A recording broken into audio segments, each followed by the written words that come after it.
tempo em que a Câmara tenta apressar a regulamentação da reforma tributária. A lei de diretrizes orçamentárias deverá ser analisada só depois do recesso. Para falar sobre o semestre legislativo que vai chegando ao fim, o nosso convidado agora é o deputado Augusto Coutinho, do Republicanos de Pernambuco. Tudo bem, deputado? Como vai? Muito obrigado pela atenção, pela gentileza. Boa noite. Boa noite, Tiago. Prazer enorme estar com você. Estou à sua disposição aí para que a gente possa, no que a gente possa aí tirar de dúvidas, seja sobre qualquer matéria que tramita na casa. Claro, perfeito. Ô, deputado, o senhor concorda, primeiro fazendo um balanço sobre esse semestre legislativo. Algumas matérias importantes, como a própria LDO, devem ficar só para depois, outras que são mais, talvez, interessantes para o presidente da Câmara, como a reforma tributária, é possível que essas matérias já passem agora, antes do recesso? Foi um primeiro semestre de alguns avanços e alguns recuos? Como é que o senhor faz uma leitura desses trabalhos nesse semestre? Tiago, está na programação da semana, antes de entrar no recesso, a gente votar, sim, a regulamentação da reforma tributária.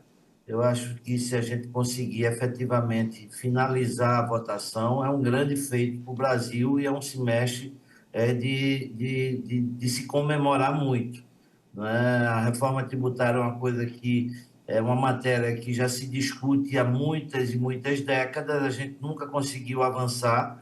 Né? No ano passado avançamos com a PEC, né? E agora é a regulamentação dela. Então, se a gente votar como está na programação, a próxima semana um esforço concentrado para que a gente finalize o semestre com a reforma tributária, eu tenho convicção que para o Brasil é um ganho enorme. Deputado, vou chamar os nossos comentaristas. Dora Kramer faz a próxima pergunta. Dora? Boa noite, deputado. Esse texto, ele está sendo objeto de acordo. Cada vez mais se constrói o acordo, vai ser pedida a urgência na semana que vem. Agora, há muitas divergências, há muitas solicitações para inclusão, retirar. O senhor vê espaço para que ainda, principalmente na questão da cesta básica e do imposto seletivo, ainda seja incluído ou retirado alguma coisa desse texto? Vejo sim, Dora. Primeiro, boa noite. Vejo sim, acho que é natural que a gente faz o relatório e o parlamento, muitas vezes, a discussão aprimora o relatório. Né? Tanto seja corrigindo algumas falhas que, porventura, tenhamos cometido, seja até por pressão política, exatamente, para que a gente consiga angariar os votos que são necessários numa matéria dessa magnitude. A gente precisa de 257 votos favoráveis. Portanto, a gente agora, essa semana, é exatamente a semana em que a gente vai conversar com todos os líderes, com todas as bancadas, tirar as dúvidas que, porventura, estejam, ouvir sugestões quanto ao texto, até mesmo mudança, e daí isso é do processo político, né? O processo natural da democracia. Mas eu acho que a gente tem, naturalmente, assim, uma proposta muito bem estruturada. O texto que veio do governo, eu posso dizer com franqueza e certeza que foi muito, muito melhorado. Não é? Então, é um texto em que a gente procurou, inclusive, deixar ele enxuto, sem margem para muitas interpretações a posteriori. Isso foi um dos focos que a gente teve, mas sempre com muito cuidado, porque veio já com a alíquota indicada. Então, qualquer coisa que a gente colocasse a mais, a gente podia correr o risco de aumentar essa alíquota. E eu não gostaria, como nenhum dos outros 6 membros do GT, de ter essa responsabilidade ou de carregar essa responsabilidade que a gente aumentou os impostos no Brasil. Pelo contrário, a gente tem trabalhado assim, firmemente para tentar reduzir. E eu tenho convicção de que, aprovada a reforma, aumentando a base de arrecadação, eu acho que só com a sonegação no Brasil a gente baixa de 4 a 5 pontos percentuais nessa taxa. Deputado Augusto Coutinho, agora a pergunta de Nelson Kobayashi. Deputado, boa noite, um prazer falar com o senhor. Quero falar sobre um ponto específico que foi assunto nessa semana, que é a inclusão ou não das armas de fogo e das munições para aquele rol do imposto do pecado, do imposto seletivo.